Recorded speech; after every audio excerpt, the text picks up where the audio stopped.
Well, hello, YouTube Power Hour Squad. Erika here for a brand new interview for you. So, for this episode of the podcast, I had the pleasure of speaking with Hyram, who is a phenomenal YouTuber who has come onto the scene and blown up. He has grown to over 3.5 million YouTube subscribers in a very short amount of time.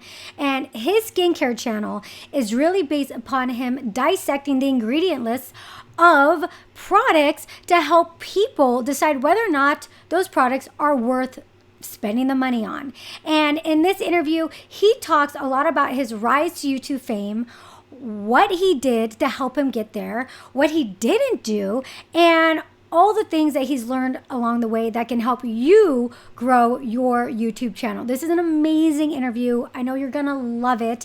And if you're new here, welcome. My name is Erika Vieira. I am a YouTube strategist, having helped over 400 women behind the scenes grow their YouTube channels. And on this channel, I interview successful YouTube content creators where we together pull back the curtain to reveal what it's really like to be successful on YouTube. And so if that sounds like your jam, hit that notification bell because I have a ton more interviews coming your way. And I also have a lot of amazing resources for you if you're new to YouTube or if you're looking to grow your channel in the description. Enjoy this interview. Mwah.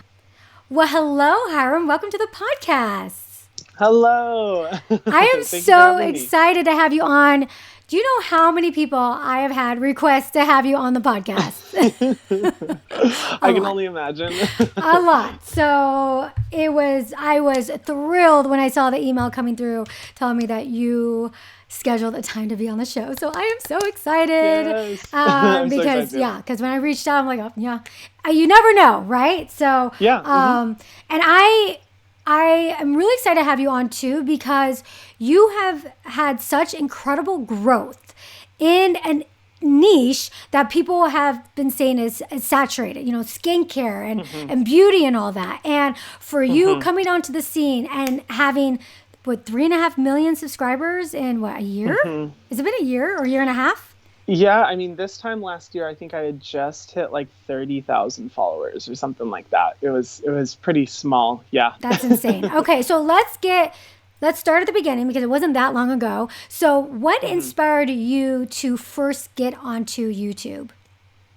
Yeah, so I, was a makeup artist before this, and I started learning a little bit about skincare. I saw people drop upwards of $1,000 on a single skincare product, and I was like, what is the magic potion that justifies that price point? I started looking at the ingredients, and I learned very quickly not only were the ingredients not necessarily worth that price point, but a lot of them were really like sensitizing and irritating to the face. And I saw, a lot of people saying like, well, I want good skin and I'm willing to pay for the best. So I'm going to buy the best, and buying these products that just did not justify that price point. And so I wanted to, kind of create content around that. And in addition to that, at the time, a lot of the people that I had, seen on social media were extremely educated, like dermatologists and chemists who were very knowledgeable about skincare. And their content was very information packed, and definitely like the type of content where you walk away from just like with so many notes. But I also realized that there was kind of a little bit of a gap in the online scene to where people either only had access to, say, like a salesperson for their skincare information, or these very dense information, scientific packed videos. And I didn't really see at that time people who we're kind of introducing people into the skincare world and talking about ingredient mindfulness and, educating about, the basics of skincare and kind of facilitating in that process of being able to learn more about skincare. So when I started, I truly just did so with the intent of like talking about a few ingredients that I, personally look out for when doing my purchasing habits. And very quickly, I was able to start learning a lot more and, grow in the content that I was creating. But originally I started back in 2017, but I uploaded like once a month, like very, very infrequently. It wasn't until January 1st, 2019, where I created a New Year's resolution that I was like, you know what, I'm gonna start uploading more. I want to start taking this a little bit more seriously. And then, and I think at that point I was like at 2,000 followers, something really small. And then just you know, here we are. Rest is history. And so, Yeah. what was going on with you in that moment when you made that New Year's resolution? Like, why then, and why that? Yeah, it's an interesting story. So at that time, I had built another business that was starting to gain a good amount of traction. I had, developed multiple partners and was doing pretty well, but I also recognized the potential of YouTube. I have always been the type of person who I love being able to just, I can't do one thing as a job. Like I was always the That's kid me. that had 30 different job dreams because I was like, I can't commit to one thing for the rest of my life. There's so much I want to do. And I saw, kind of the freedom that YouTube allows. And not only in addition to that, I've always been an entrepreneur at heart. And I realized in that moment, I'm like, well, I could focus on this one business and really try to build it up as big as possible, and hopefully be successful. Or I could build a following and be able to, create so many different, opportunities through that following. As I say a lot, it's just like, followers is the new currency. That's the biggest currency, I believe, currently, because there's just so many opportunities to, build a future for yourself with a following. And so I kind of came to this pivotal point, and I realized that I'm like, okay, Hyram, you can't be half and half between these two projects. You either have to be fully in one or fully in the other. And I decided in that moment, even though YouTube was making me like $20 a month, Yeah. I was like, you know what? I'm going to focus more on YouTube, and I'm going to see where this goes, and I'm going to set everything else to the side. And I really started to focus, and I didn't see growth until the summer, when I saw like my first spout of growth, because summer last year I was at 4,000 followers, and then I think it like bumped up to like 10,000, and I was like, oh, this is it. Like, Yeah. this was my I've made moment. it. Yes. And then, I just stuck with it from there on, and, experienced the growth. And so that's incredible. And I've always said that Thank too with you. YouTube. It's like you have to put focus into it, and Yes. because Yep. it's not gonna upload itself. Exactly. You got to give it your all. Yeah. So what then did you change? You made a commitment, which is the first part, making a commitment. But then Yes. what type of actions did you change then at that moment? Yeah, so I decided I was going to upload at least twice a week. That was the thing for me. Consistency had been a struggle before, and I'd heard from so many people that they were like, if you want to be successful on YouTube, you have to be consistent. And I had kind of ignored that. And I think over time, I got to a point where I was like, oh, you know what, I'm not, because it had been like, what, a year and a half, and I gotten like 1,500, 2,000 followers. And I was like, oh, this isn't the growth. But then I was like, Hiram, you can't complain unless you're giving it your all. You can't complain when you're just halfway in. And so I, realized like, okay, I'm going to commit to like uploading 2 times a week. And that went up to 3 times a week. And by the end of the year, it was at 4 times a week, that I started uploading consistently, because I saw a definite connection between uploading consistently and growth. But also I decided to be a lot more innovative in my approach to the videos I created. I think a misconception within the community is like, if you just, upload consistently on YouTube, you'll be successful no matter what. And I think it's only true if you're constantly redefining your content, constantly trying to find new innovative ways, constantly trying to be different from all the content that everyone out there has, really, really be different. I think when you pair those two together, absolutely. And so I also noticed a significant difference once I started experimenting with new content strategies and new ideas. Those two together is really, I think, what initially inspired the growth. And so you started uploading more often, more frequently. Was there a tipping point, a moment? Well, obviously there was, but if you want to share what that is, where you're like, oh my God, well, this can work. I think what I'm doing is working. Yeah, there was like 2 pivotal moments, I would say. The first one, I did a video about Kylie's skin.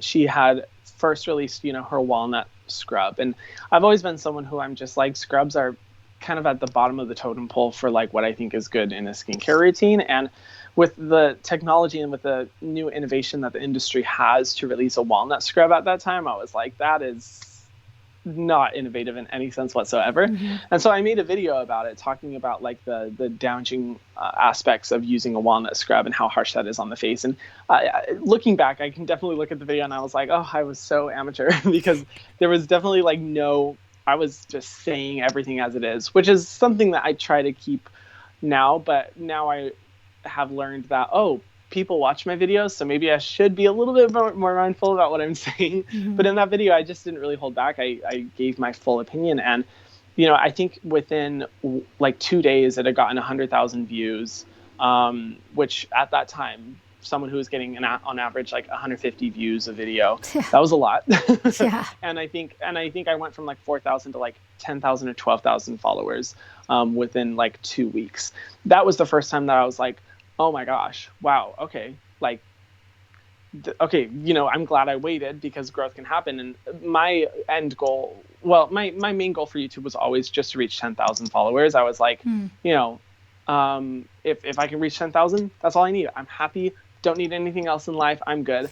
And then I thought, maybe like 5 years in the future, I'll hit 100,000 if I'm like super lucky, because I thought the industry was so saturated. I was like, there's no way there's room for someone like me in this highly competitive, highly, saturated industry. Mm-hmm. And so that was the first time that I really got a glimpse of like the growth.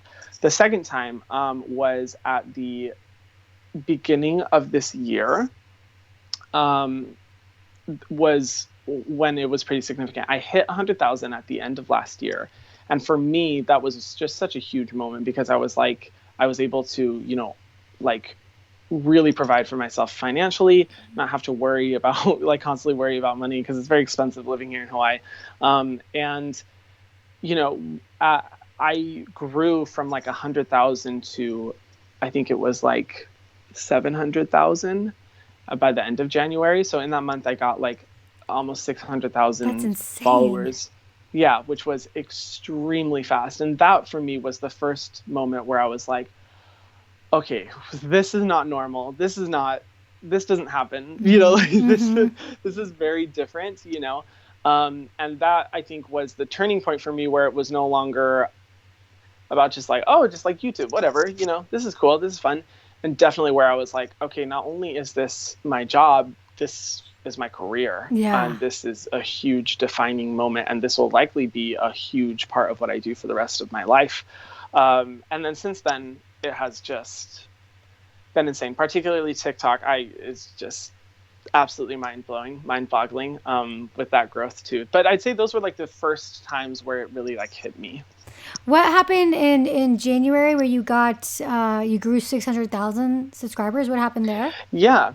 It wasn't from one video particularly. It was just multiple ones. I had really started experimenting more with my reaction videos. I did a reaction video to skincare TikToks because I knew TikToks were doing well. I started doing like celebrity reaction videos, but it wasn't one particular video that like grew. But I do remember like one weekend I was just like, was visiting Seattle. I was so sick out of my mind. So I was just at home editing videos I had filmed all day, and I had uploaded like 4 videos over a weekend. And it was like all the videos just boom, boom, boom, like got so many views so rapidly and, jumped up. And that's where I was jumping up. Like, I think the most subscribers I was getting like 60 to 70,000 a day for that weekend. And then it just kind of like sustained over the growth. But yeah. So definitely insane. And then I think, and then with TikTok, it, because I started TikTok in March was when I started uploading consistently content. And then there was one day where I got 800,000 in a day. On TikTok? Yeah. And that, I think for me, I don't know how you can get past that. For me, it's just numbers that's insane, blur into each other because I'm just like, I cannot, believe this. And now I'm kind of at a point, almost I've accepted disbelief as like my status quo. It's like your reality. Kind of like, you know what? I will never be able to understand this. I will never be able to wrap my head around it. I'm just going to keep creating the same content I've always created. Just ride the wave. Yeah, exactly. Yeah. I mean, so I want to go back and because you touched on some really good things that I want to dive a little bit deeper in, because you had mentioned two things I want to talk about specifically, but you had mentioned that you had adjusted your schedule. So you went from uploading once a week to twice a week when you got serious last January of 2019, and then 3 times a week, and then 4 times a week. So what type of growth did you see as a result of that? Did that happen right around when you blew up? Do you think that contributed to it? So I think, I think the primary aspect of me growing a lot very rapidly was not necessarily because I saw a direct correlation with uploading content and growing in subscribers when I was first creating content. Because for the first 6 months of the year, I was uploading and I went from 2,000 to 4,000. And were you uploading 4 times a week or 2 times a week? I was uploading 2 to 3 times a week. Okay, so you're being very consistent, yeah. Yeah, I was being very consistent, and I wasn't seeing growth. But there's a primary thing, and this is why YouTube is really all about short-term investment for long-term reward, and why you really have to just work your butt off for a few years before it usually pays off. Because theme that I would see on my comment sections was the saying that I've binged so many of your videos. Your videos are so bingeable. And the thing is, I realize this now, I had to create a foundation of content for people to be able to go back and just watch one after the other in order for me to grow so rapidly. If I had started growing really quickly at the beginning, it just wouldn't have been possible because I didn't have the backlog of content available that people hadn't discovered yet. And so I think by uploading that much, and then I have a few videos that start to do really well, and people, discover my content and say oh, who is this guy? And they immediately find 10 videos behind that one of similar content, reaction videos, brand review videos, different things like that, to be able to binge. I think that's where the algorithm really was in my favor and saw, kind of the potential of how much of my content was bingeable. And, that's why I saw just the absolute no growth and then just mind-blowing spike in growth out of nowhere. Yeah, I mean, it makes a lot of sense because you do see people that will randomly get onto YouTube and then they go viral and then they don't really, it doesn't really affect them the same way. And in a lot of ways, it's like you said, it's if you had gone viral at the beginning, when you only had so much content, or maybe you were just still even figuring yourself out on YouTube, figuring the whole thing out.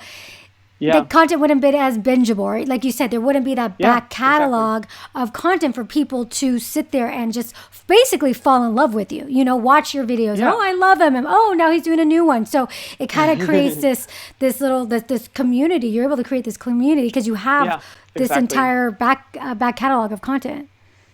Oh, yeah, absolutely. And I'm so glad I didn't blow up really quickly, because I think one thing that's really necessary with YouTube is finding your voice, finding your personality. If anyone does it, it's really awkward for your first time sitting in front of a camera or sitting in front of your phone and trying to talk to it like it's another human being. It's extremely awkward, and it takes time to really get accustomed to that and find your voice, find your personality, find your content style. And if I hadn't have had that time beforehand to really develop that, and then start just creating a bunch of content that would later be bingeable, I don't think I would have seen the growth, or I just at least wouldn't have been as prepared, I'd say, for it and being able to handle it. And also from a business standpoint, I think it's really good where you have all of this backlog of this backlog of content that is monetized when people find your current videos and then go watch all your old videos. From a business standpoint, being able to capitalize from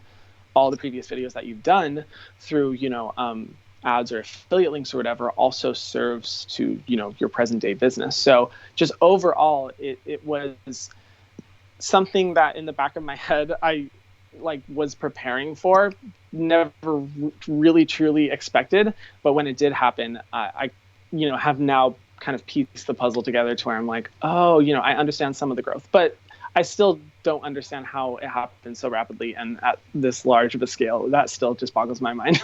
I don't understand it. Yeah, I mean, it's incredible. I mean, I think you brought up a lot of really good points. And then the other thing that you had mentioned is the innovation of content, that it's Yes. not just about being consistent. I call it the consistency trap, because a lot of people think that by just uploading consistently that they will just by virtue of uploading, they will see success. And that's not the case. You can consistently be creating, but not going anywhere. And like you said, bringing in innovation. So for you, how do you go about doing that? And in the moment when you were initially kind of saying, I'm going to take YouTube seriously, how are you trying to differentiate yourself and be different and innovative?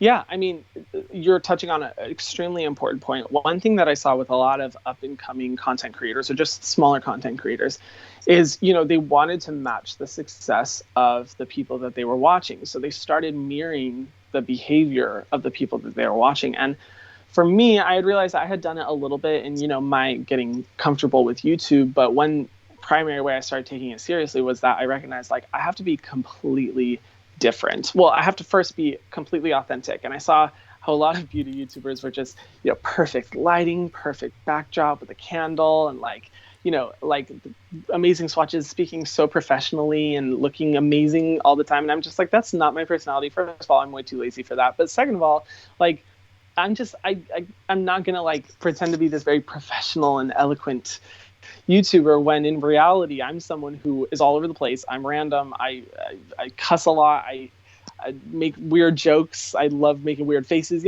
There's all these things. And so I realized right away, like, okay, first I have to just be completely authentic. And second of all, if I'm going to be creating this content, I have to make it completely different from anything that's out there.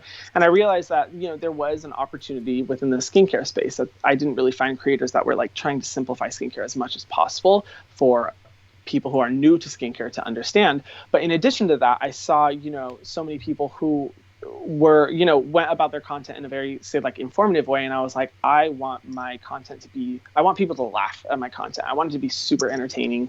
I don't want it to be boring ever.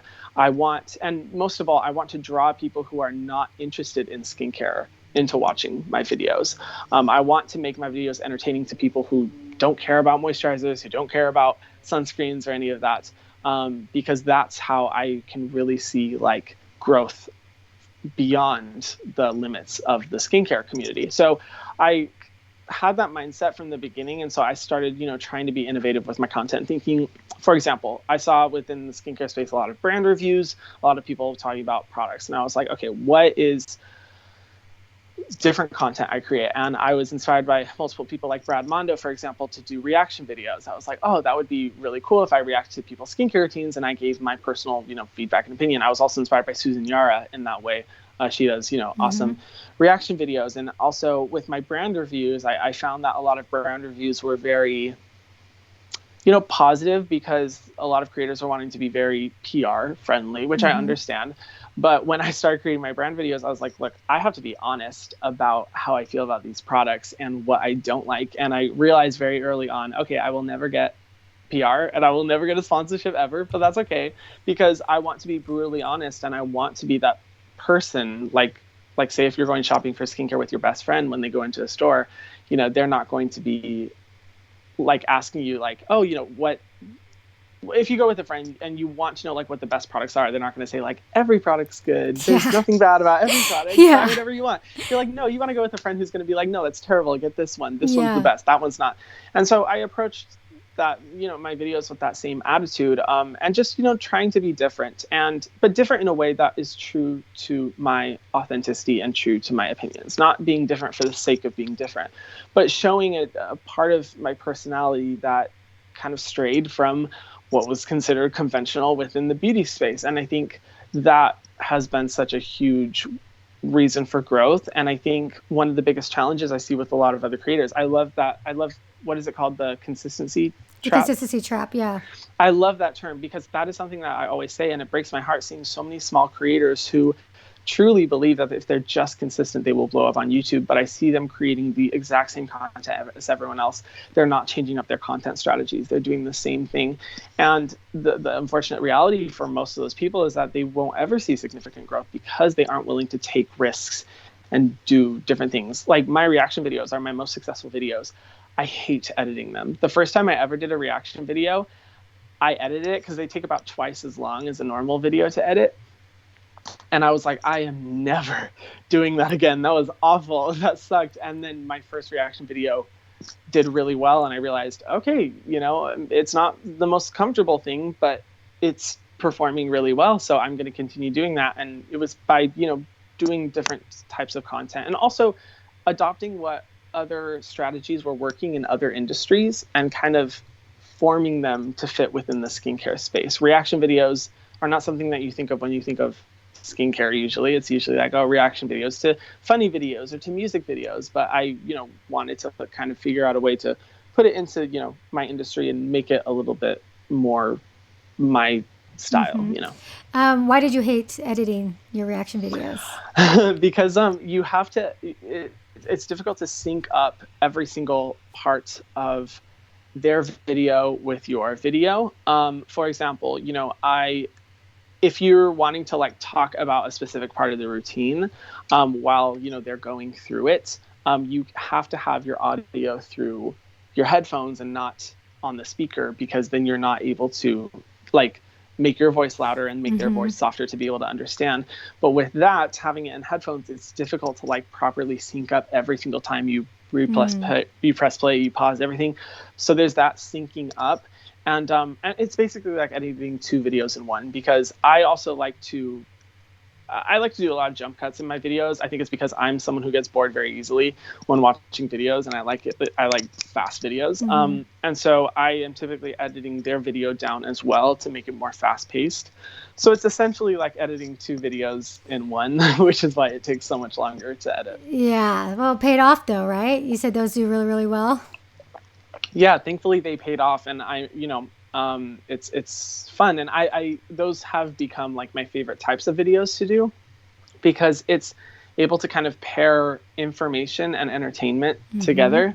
I obviously show my true reactions to whatever products that they're using based off of my opinions, but it's and I guess people like the faces I make or what I say or whatever, but it's a great way for me to be able to follow up with hopefully helpful information and education about products and ingredients afterwards, and for it to kind of stick in people's minds. I think people who are not interested in skincare are much more likely to remember a point that I made after watching someone use a DIY scrub on their face and I'm cringing like crazy, versus watching a video about like why scrubs aren't good for your face, sort of thing. Yeah.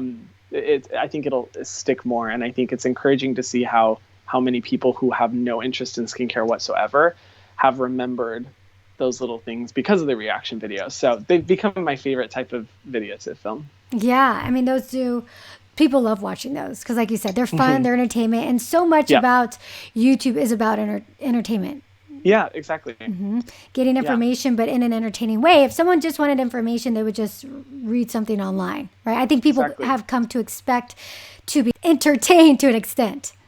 Exactly. And I think that's where the amazing opportunity, and why I tell so many people in my life, do YouTube, because within every space, yes, probably the information that you can present is probably already out there, whether it's out there in like articles or blogs or whatever, or even on YouTube, it's already out there. And when I approached YouTube, it wasn't like to present this totally new skincare information that no one had ever seen before. No, my strategy was just to take more complex information and try to make it as easy to consume and as entertaining as possible. And I think within every single space on YouTube, there's opportunity for that. And just because information is out there, that doesn't mean people like everyone will necessarily want to watch the person that's presenting that information. They may like you because of your personality and the way that you present it, which is where I think there's just so much opportunity within the YouTube sphere, and why I've learned now that even though, yes, a lot of these industries are saturated,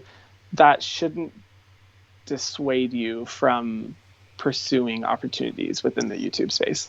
Yeah, because YouTube, the platform itself, it works with authenticity. And that's one thing that everybody has. They have themselves and their own personality. And like you said, if you bring that to the table, there will be people that connect with you. So you had mentioned about, taking risks, that people have to take risks. Have there been certain times where you've taken risks with your channel?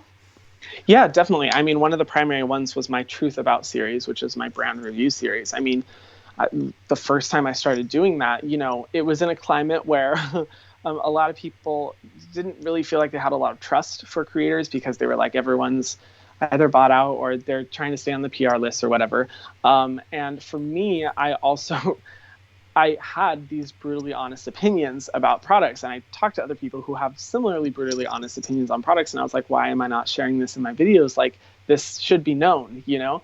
But I also realized early on, I was just like, brands are not going to like this, and they're not going to take too kindly to me bashing some of their products. And I don't do it for the sake of just bashing as much as I will bash a product for having ingredients I don't like. If I find a product from a brand that has 99.99% products that I do not like, if I find one product that I like from the brand, I will sing praises to it all day long. But when I did my brand review videos, the Truth About series, like I said before, I quickly realized, like, okay, I'm never going to get PR, never going to get, brand deals or anything like that. And that's okay. I'm just going to have to deal with it. It's the cost of being brutally honest and authentic.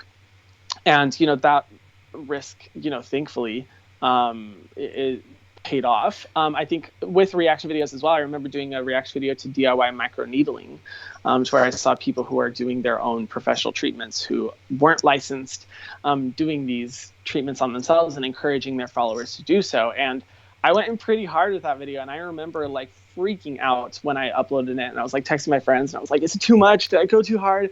I'm too nervous because like I don't want to like bash people, which I didn't do. But I was like, I need to like talk about how people should not be doing this. I need to be honest. And those risks ended up, like paying off in the sense that I think people really identified my desire to be authentic and my desire to be honest, and really connected with that. And, even now, with brands and stuff, the brands have been so supportive, and so, I've never had a brand send me hate messages or anything like that, and on the contrary, I've had a lot of brands whom I've dragged pretty hard reach out to me and say like, hey, like, we really appreciated your video. We really want to improve. Thank you for the feedback, So it's been really encouraging to see.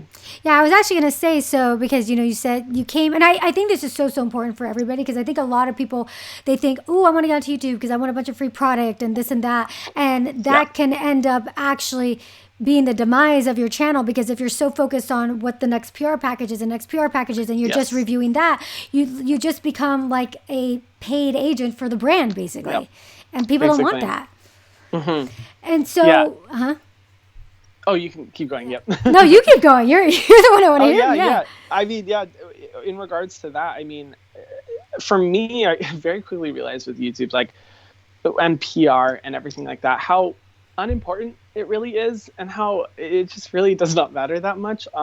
Because for me, I've always been very particular with the skincare that I use, and for me, like, trading something as precious to me as honesty and the trust of my audience just to get a few skincare products is just ridiculous. I'm just like, I can buy those. Like, I don't care. I can buy them. It's not a huge deal to me. Like, and even with PR products I've received, there have been PR products I've received, and I've just been like, no, this has, terrible formula. I'm just gonna be honest about like what I think about the formula. I have a phrase, ingredients don't lie, on my channel. And I always say that because it's like, to communicate my standard to my audience so that they know, regardless of whether it's PR or whether it's a brand deal or something like that, the ingredient list does not lie. And it, it's either ingredients that fall in line with my philosophy or they don't. And that level of transparency with my audience so that they're able to hold me accountable, by also, being able to look at the ingredient lists and,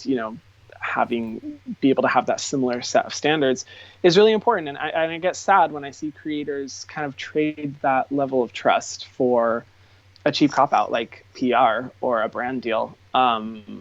It's kind of disappointing, and something I don't really understand, because my philosophy is always just like, if you want a product that badly, just buy it. It's not that complicated.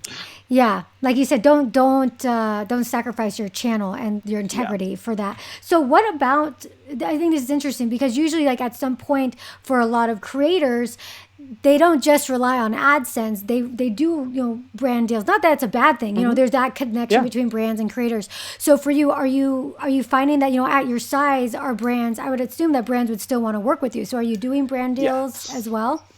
Yeah, so I do brand deals. I don't see anything wrong with brand deals so long as they fall in line with your personal philosophy. Yeah. My philosophy, I mean, I have such a high set of standards for ingredients. I'm so picky that automatically it eliminates a good 90% of the brands. Like typically, it's slowed down a little bit now, but like for the past 5 months, it's like, 30 brands a day wanting to do sponsorships with me.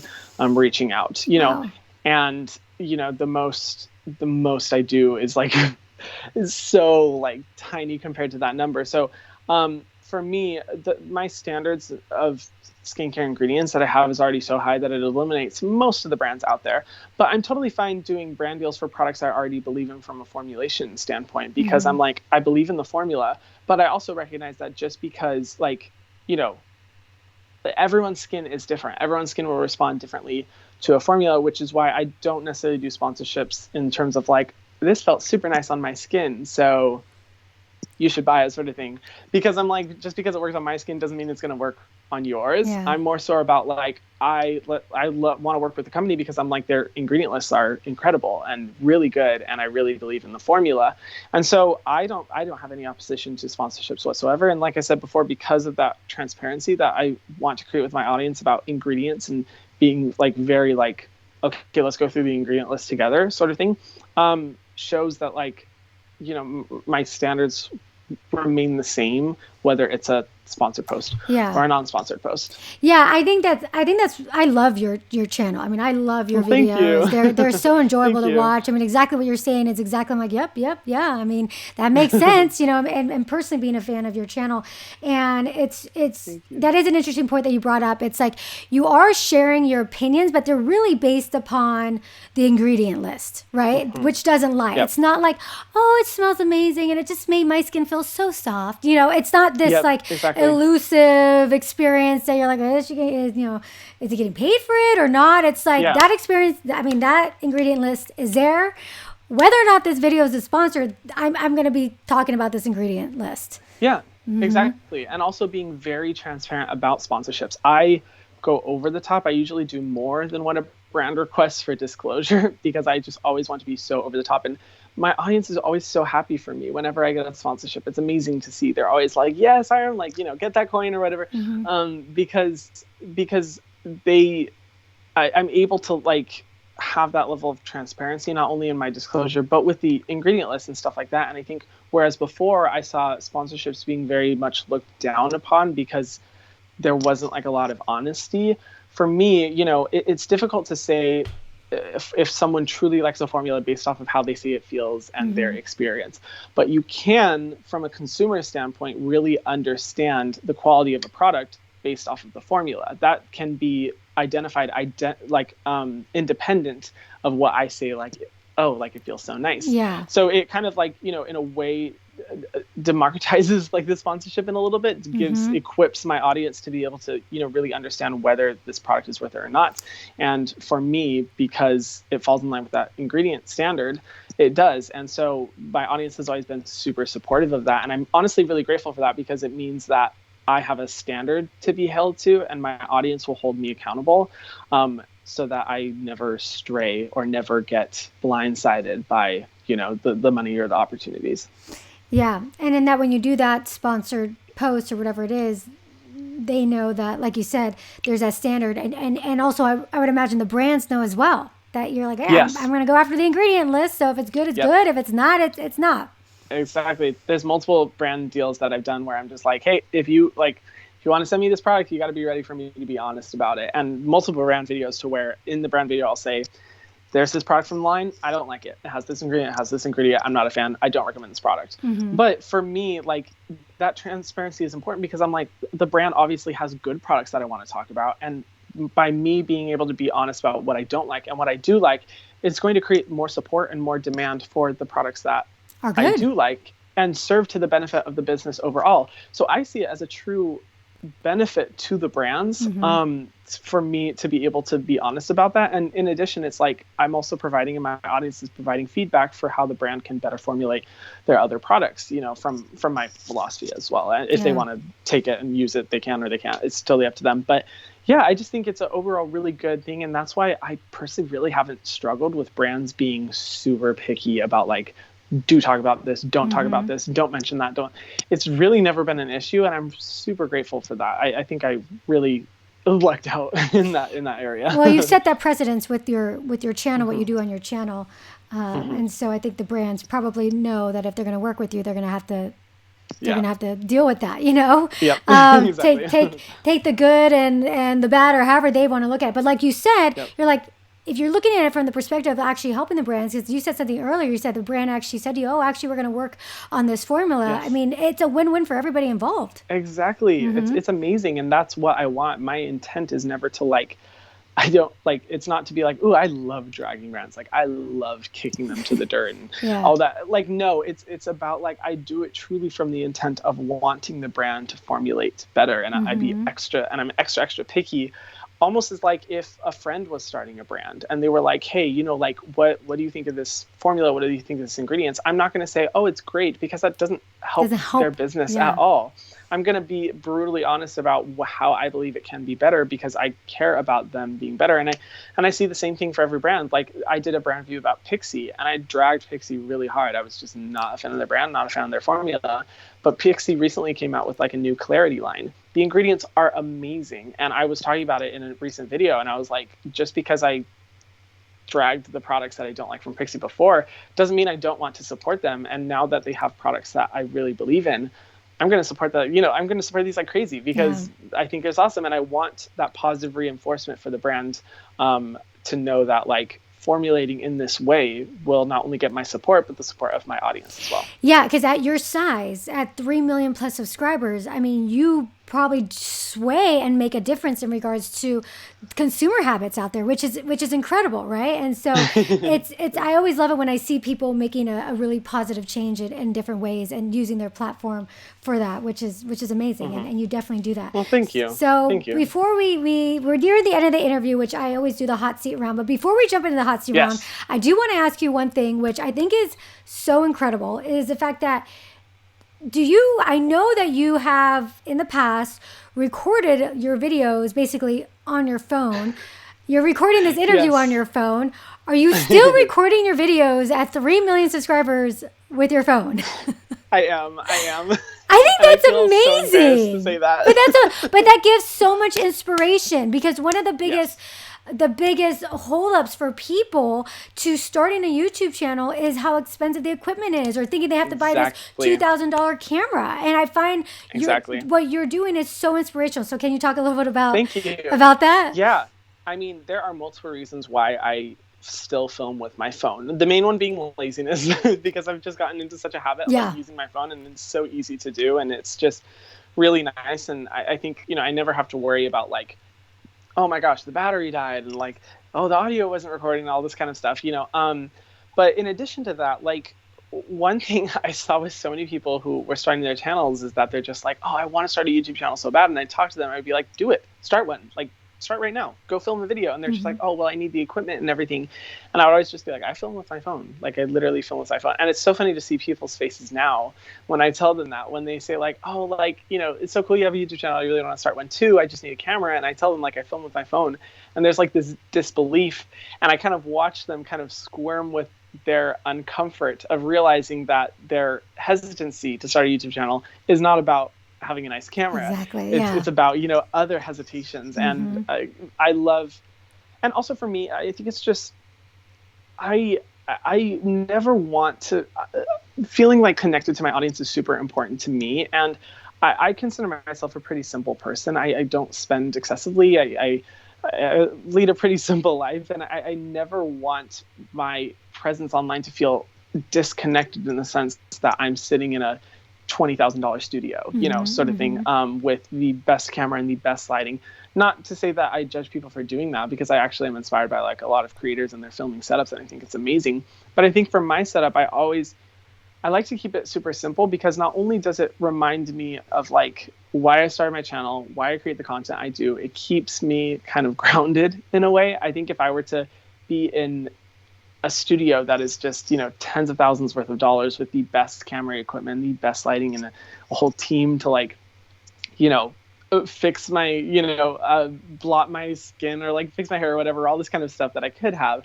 For me, it wouldn't feel like I was doing it for the right reason. I feel like I could get kind of caught up in the semantics and in the experience of it all and lose touch with the real connect of me just sitting in front of my phone and making a video, and I love that. To this day, when I sit in front of my phone, it feels exactly the same as my first YouTube video that I ever did. It feels no different. It still feels like I'm making this content because I want to and I enjoy it. And I think if I were in a really intimidating environment, it'd be like, oh, people are watching and this is a really big deal. And a lot of people could see that. So should I adjust what I'm saying? Should I change, the way I talk about things? It would almost be a little bit intimidating to me. So yeah, I still film with my phone, and I love seeing people's faces when I tell them that, because I'm just like, there's no excuse. See, you have no excuse now. Go start a YouTube channel, go start creating content. And I hope it can be inspirational to some people. But I will say it has been funny to show up to different collaborations in the past where they have cameras that are $30,000 and professional studio and everything to film a collab, and they're like, did you bring your camera? And I'm like, no, we'll film with your camera, we'll use yours today. You're like, here it is. Yeah, I'm like, my little iPhone 8. Is it really the iPhone 8? So not even the new one? I got the new one, and the camera's not as good for studio lighting. I think it's better for natural lighting, but for studio lighting, it sucks. And for me, I don't like doing a lot of post color correcting. Yeah. It takes a lot of time, and I'm one of the primary reasons for this is laziness. Yeah. I like just the least effort possible. I like being able to just like boom, just like put it in folder, go and start. I don't want to have to adjust the aperture and the brightness and the settings and I'm with you all that kind of stuff and the SD cards. It's a lot of work. It's a pain. I know. I mean, I use a webcam, and I'm for me, tech isn't like, tech would stop me if I'm the same way, because it's like I hate the tech. So I find that really inspiring. And so what do you do? You just put it on a tripod? Yeah, so I literally have I have a ring light holder, and this is where I say it's the most ratchet setup ever.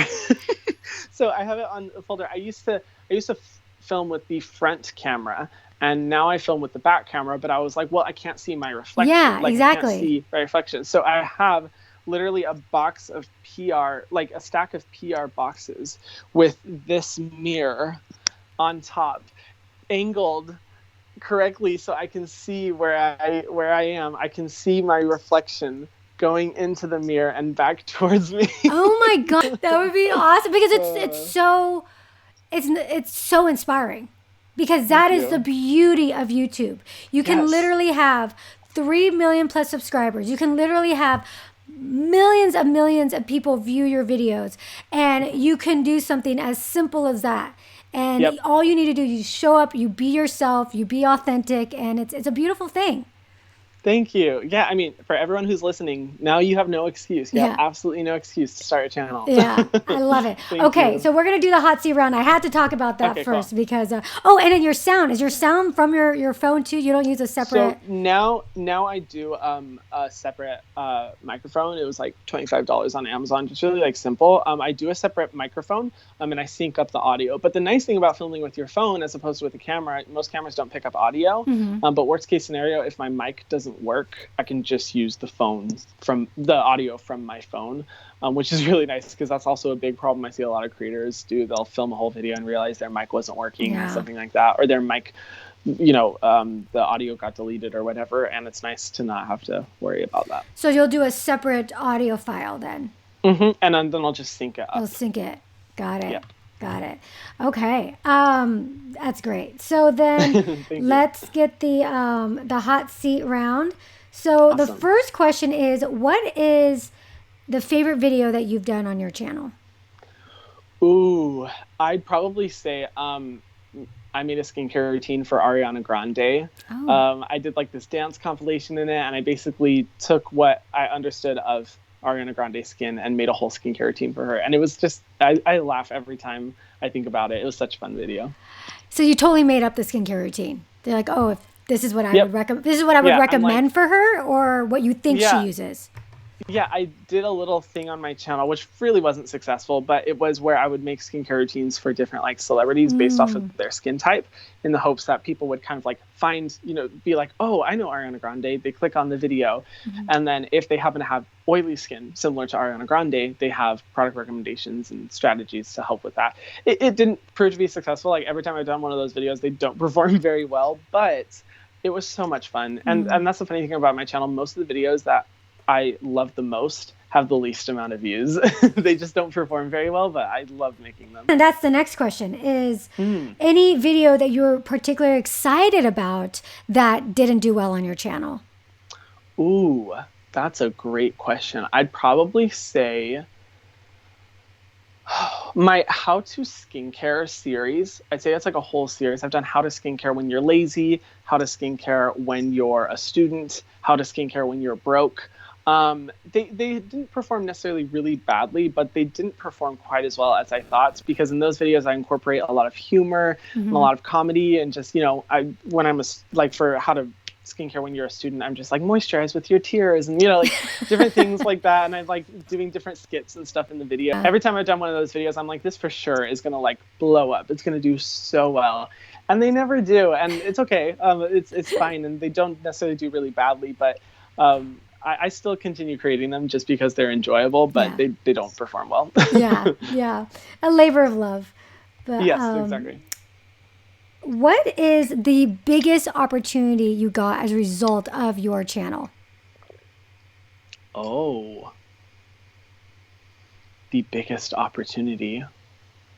I'd probably say this is a really complicated question because there's so many things.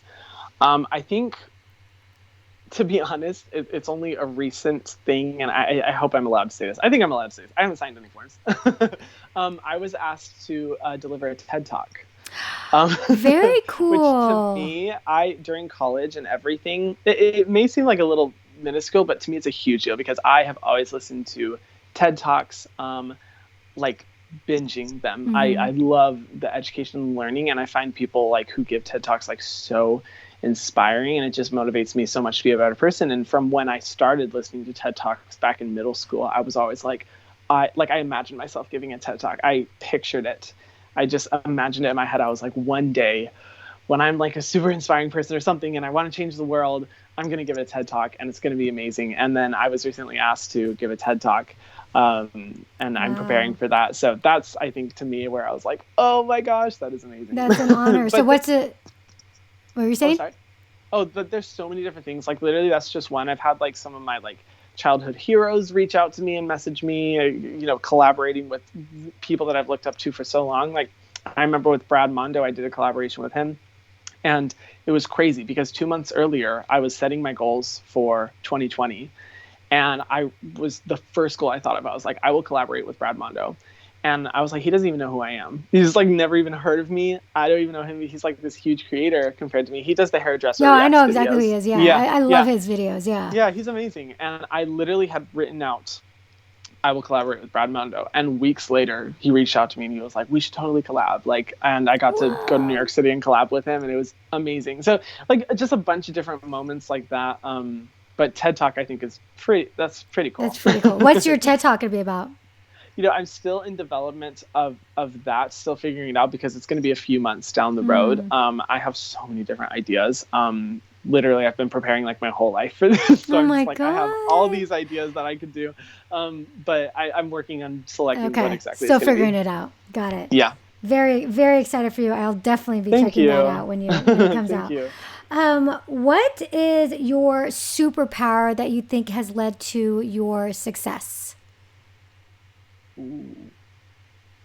I think I like to hope I'm a genuine person. I really do love connecting with people, and I always want to be that person that I always want to be that friend that anyone can talk to, and when someone is talking to, they really feel a connection to. And I really do care about other people and helping them. And I try to communicate that through my videos as much as possible. So even when I do videos where it's reacting to my subscribers' skincare routines on TikTok, duetting skincare routines and like being able to see them and see their faces, seeing their skincare transformations, answering their questions. For me, I think my genuine connection to my audience, I think is what has definitely grown.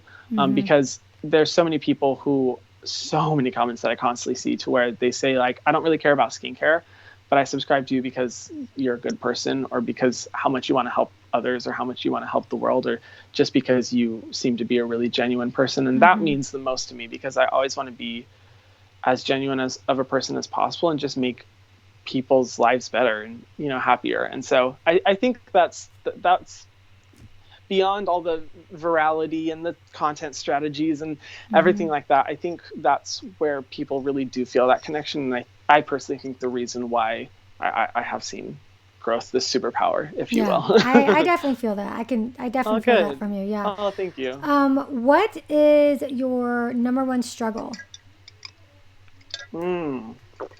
I'd say, that's a really good question. I'd probably say, to be honest, putting too many things on my plate. I overwork myself like crazy.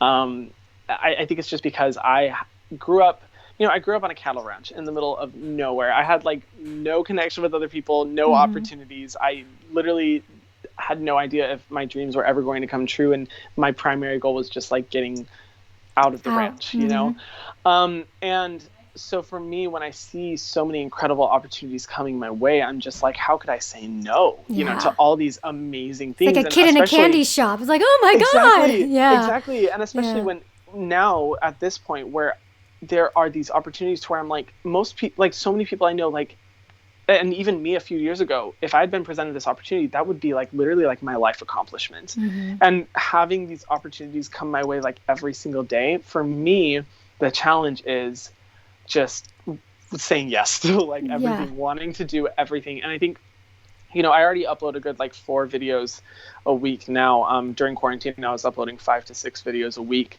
and undertaking so many projects that I've been working on has definitely pushed me to a point where I'm like, whoa, okay, I'm really overworking myself. I don't know if it's good for people to be working from 7 a.m. until 2 a.m. every day. I don't think that's particularly healthy. And so right now I've been trying to like figure out a balance and outsource and all that kind of stuff. But I think that's definitely my biggest struggle, is I take on way too much. Yeah. And I think for you having such rapid growth too, it's kind of like, it's not all new, but it's like, wow, it's like, like, why not? This is exciting. This is fun. Oh, that's awesome. That's cool.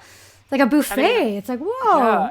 And that's one of the benefits to growing slowly too. That's like the one of the things I envy a little bit about people who grow slowly, is that you have time to take on these things one at a time. You have time to, do, these partnerships, these collaborations, whatever, all these different things over time.